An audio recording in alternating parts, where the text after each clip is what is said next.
नमस्कार दोस्तों। एक बार फिर आप सभी का ज्ञान बाग में स्वागत है। ज्ञान बाग में अभी हम लोग छठ पर्व दीपावली का पर्व में हम लोग बिजी थे, जिस कारण से आप लोगों के पास वीडियो नहीं पहुंच रहा था। अब फिर से हम लोग इसमें कंटिन्यू रहेंगे और आप लोगों को इसमें जो भी है, और अभी वर्ग 10 के बच्चों का विद्यालय में सेंटर एग्ज़ाम भी स्टार्ट हो चुका है। तो आप लोगों ने उसमें देखा होगा कि जो हमारे वीडियो से बहुत से प्रश्न ऐसे हैं जो कि जिसके थ्रू आप लोग को एग्ज़ाम में सहूलियत मिली होगी, और आगे भी वर्ग 10 के बच्चों का जो एग्ज़ाम होगा बोर्ड का, उसमें भी आप लोगों को सहूलियत मिलेगी। हम लोगों ने इसमें रसायन शास्त्र वर्ग 10 प्राकृतिक संसाधन का प्रबंधन पाठ को देखा था। इसमें रिक्त स्थानों की पूर्ति तक हो चुका था। आगे इसको हमको लोग कंटिन्यू रखते हैं, और आज हम लोग इस वीडियो में लेकर के आए हैं लघु उत्तरीय प्रश्न, मतलब अति लघु उत्तरीय प्रश्न। अति लघु उत्तरीय प्रश्न जो है यह भी एक लाइन का या 2 लाइन का आंसर होता है, बहुत छोटा होता है, और यह आप लोगों को 2 नंबर के लिए प्रश्न पूछा जाता है। तो अति लघु उत्तरीय प्रश्न में है, सबसे पहला जो प्रश्न है, चिपको आंदोलन के प्रवर्तक कौन थे। चिपको आंदोलन के बारे में हम लोग जानते हैं कि वह एक पेड़ को बचाने के लिए एक आंदोलन चला था, जिसके प्रबंधक कौन थे। तो चिपको आंदोलन के प्रवर्तक सुंदरलाल बहुगुणी और चंडी प्रसाद भट्ट थे। ऊर्जा के 2 परंपरागत स्रोतों के नाम लिखिए।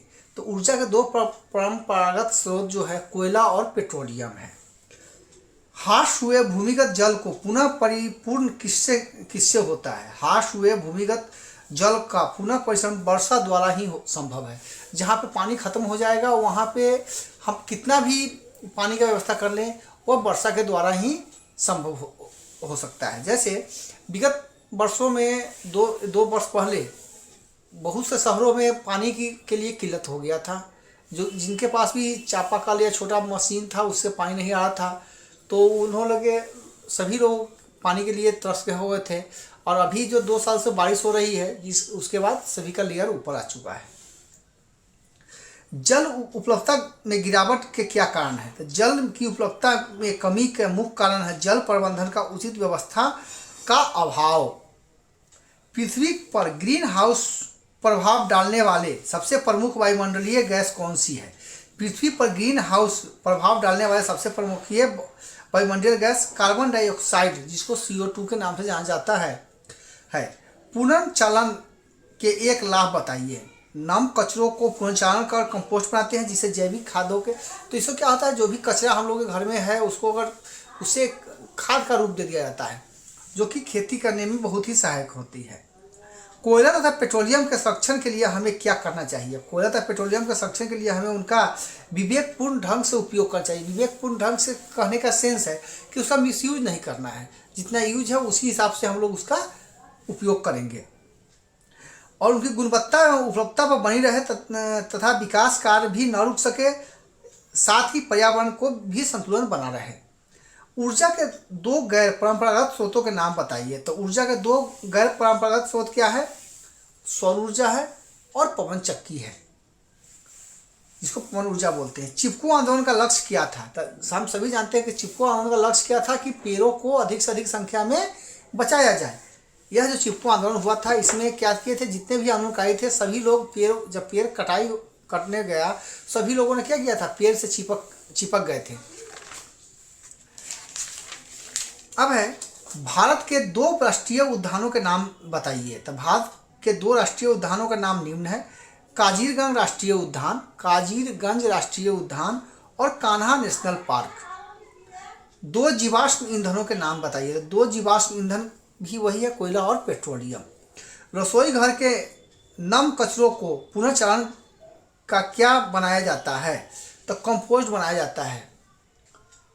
जल की कमी वाले क्षेत्र में सिंचाई की कौन सी तकनीकी अपनाई जाती है। ड्रिप इरिगेशन या बूंद बूंद सिंचाई तकनीक का इस्तेमाल किया जाता है। अब है क्वार्टर प्रोटोकॉल किस गैस के उत्सर्जन का स्तर में कमी लाने के लक्ष्य को बनाया गया है। तो कार्बन डाइऑक्साइड गैस के उत्सर्जन के स्तर में कमी लाने के लिए बनाया गया है। आगे भूमिगत जल स्तर तथा वर्षा जल तक को पहुंचाने के लिए की गई 2 व्यवस्थाओं को बताइए। तो भूमिगत जल स्तर तक वर्षा जल को पहुंचाने के लिए बोरवेल एवं डगवेल की व्यवस्था की गई है। बोरवेल एवं डगवेल की व्यवस्था की गई है। अपशिष्ट प्रबंधन की गई धारणा क्या है? किसी वस्तु का कमी, पुनर्चलन तथा पुनः उपयोग अपशिष्ट प्रबंधन की नई धारणा है। अब अगला क्वेश्चन है, प्लास्टिक के थैलों के बदले किस प्रकार के थैले का इस्तेमाल की जानी चाहिए?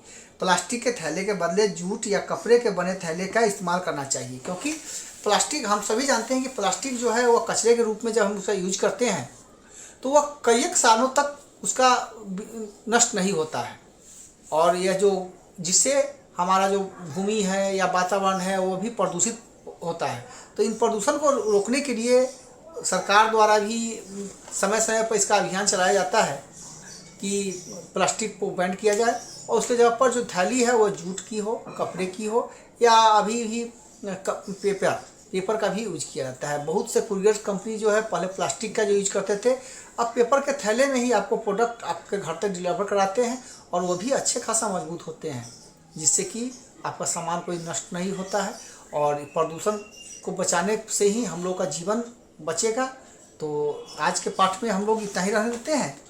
लघु उत्तरीय प्रश्न, दीर्घ उत्तरीय प्रश्न और भी जो भी प्रश्न है वही प्राकृतिक संस। अब बहुत से बच्चों का ये भी आ रहा है कि हम लोग को एनसीईआरटी के बुक का प्रश्न उत्तर कराया जाए, जिससे कि हम लोग को परीक्षा में सहूलियत हो। तो उसका भी क्वेश्चन सब बनना शुरू हो चुका है, और उसका भी वीडियो मैं आप लोगों तक पहुंचाऊंगा। तब तक के लिए जय हिंद, जय भारत, जय बिहार।